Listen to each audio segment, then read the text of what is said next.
This is Dr. V, and in this presentation, I'll talk about shitty first drafts, fear, failure, and frustration.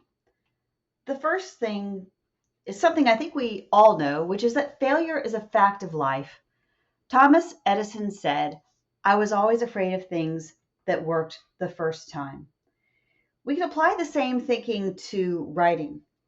In science or STEM education, science, technology, engineering, and math, failure is a fact of life. Experiments don't work out, the data doesn't look right, or someone knocks over your experiment. There are plenty of ways to learn persistence and resilience. We can also learn how failure is instructive to the design and innovation process. Science and innovation are based on trial and error, which is just a glorified way to say fail a lot. If children have to learn about failure, I would choose a setting where the stakes are not so high, and that would be with STEM. Those are the words of Ainissa Ramirez in an essay called Making Friends with Failure. I think the idea of trying something out and having a lot of persistence and resilience, it also should be part of how we write. Ramirez says, one cure for the fear of failure is to rebrand it. As I say in my book, Save Our Science, scientists fail all the time. We just brand it differently. We call it data. If you learn something from the experience, you didn't fail. By rebranding failure as something as harmless as data, the failure loses its sting. What you did was part of a fact-finding mission. Well, how does that relate to a writing class? It has to do with writing because the drafting process, writing drafts along the way and using multiple iterations or multiple versions of what you write is how we do the same kind of thing that happens in science in an experiment, just with different kinds of rules, of course, with writing. And a lot of the time, a lot more flexibility. I want to talk about some F words here: failure and discomfort, focusing on answers, not questions, fear, and feelings. The problem with the way that people are usually taught in school is that obviously failure is something terrible that happens. There's a focus on getting the answer right. But actually, the questions and the mistakes that happen along the way are more instructive. That's where we learn. When I'm teaching, I hear students all the time say, "This might sound dumb, but..." And here's what I'll tell you as an instructor. Usually that's when I hear the best ideas in my classes. It's when my students say, "Hey, this might sound kind of stupid, but I feel like a classroom is the place to ask questions. It's the place to take risks." I think that learners often struggle because the way our educational system works makes people, my students anyway, I think a lot of us, me as a student too, feel inadequate because classroom culture rewards getting things right the first time. That's why we write drafts, because writing really rarely, very rarely, leads to success the first time.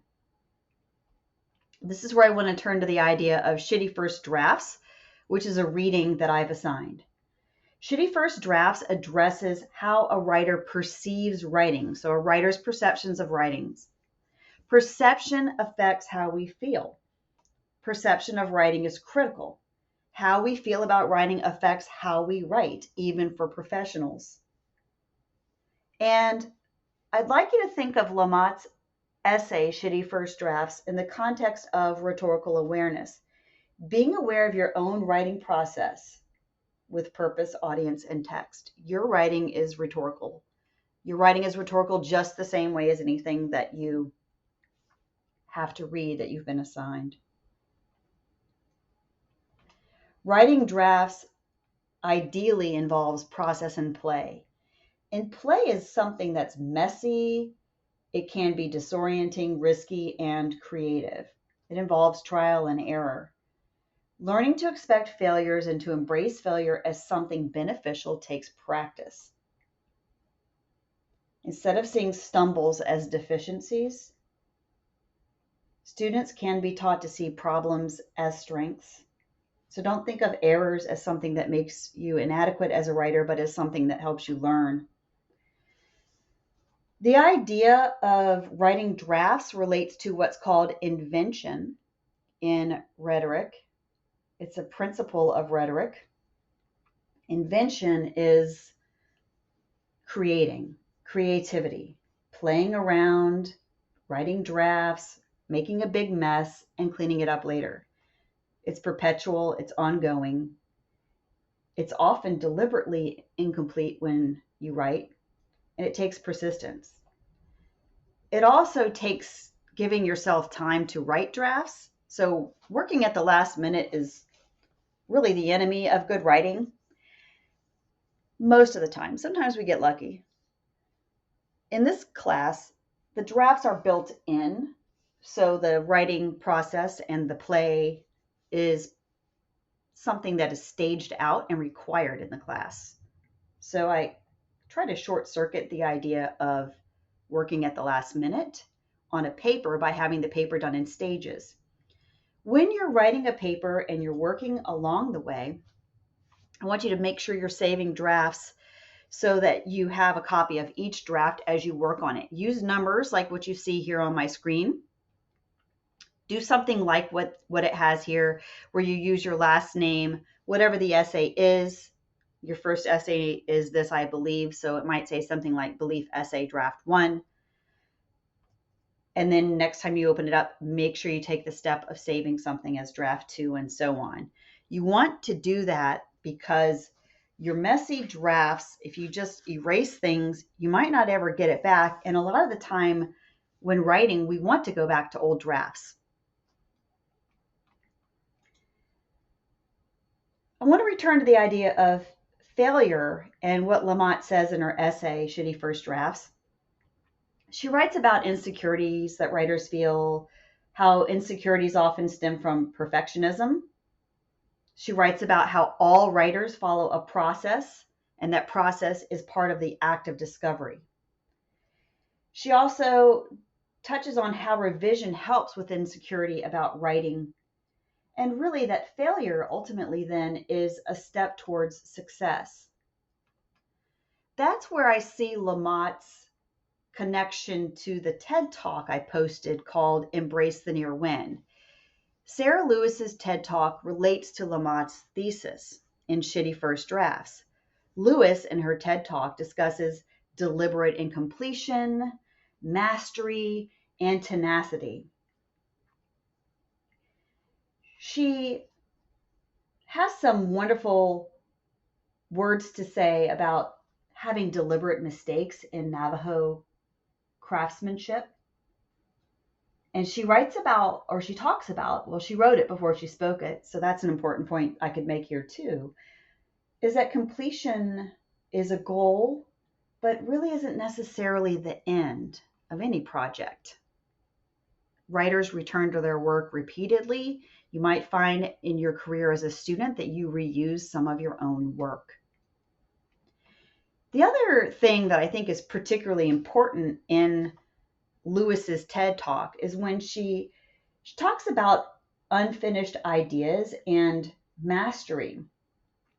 She talks about deliberate incompletion and the archer's paradox. I love the archer's paradox. To hit your target, you have to aim at something slightly skew from it. So like you're not going directly for the target, but kind of off to the side. And the way that the arrow travels in the air, it'll curve and hit the target. So that's a visual metaphor and a way of understanding how to succeed involves aiming for something that's not necessarily the bullseye. And that's another way I like to conceptualize of writing drafts. Lewis, her ideas, I think, connect to even games and gaming and accidental learning, starting and restarting things. She calls it the ever onward almost in her talk.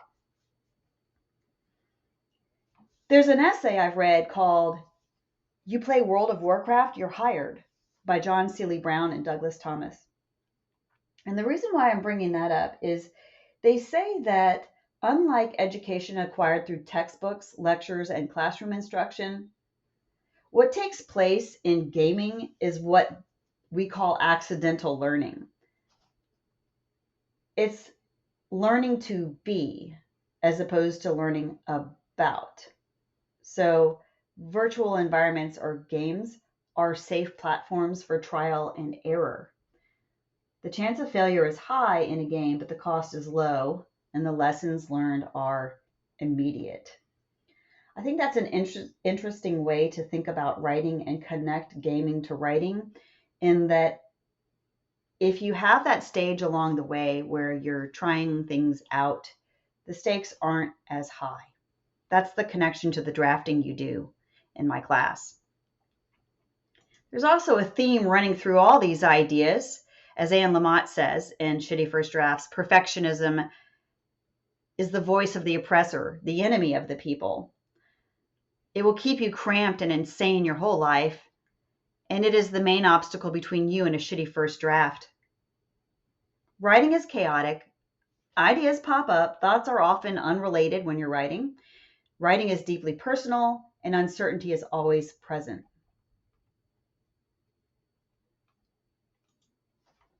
Transformation comes from risk-taking. The French word for practice is répétition, or in English, repetition. I want you to think about how, if you learn an instrument or a sport, how much you have to repeat and try before you get it right. Even cooking is actually another really good way of thinking about practice and repetition. Writing is the same. Another metaphor that I like for thinking about writing drafts is to see 2 or 3 feet ahead of you. E.L. Doctorow, an American novelist, described this process well. He said that writing a novel is like driving a car at night. You can see only as far as your headlights, but you can make the whole trip that way. You don't have to see where you're going. You don't have to see your destination or everything you will pass along the way. You just have to see 2 or 3 feet ahead of you. To me, Doctorow's quote is about perception again. The road is there, you're on a journey, and what you see alters your perception about how you feel about it. Writing is just like this. So this week, you will write a shitty first draft in your journal, and maybe it won't be all that shitty. But the point I'm making is it doesn't really mean it's not good if it's something that's still very much in its infancy, in its early stages. Try some ideas out, play with it, and then it'll turn into something much better later on. Thanks for listening.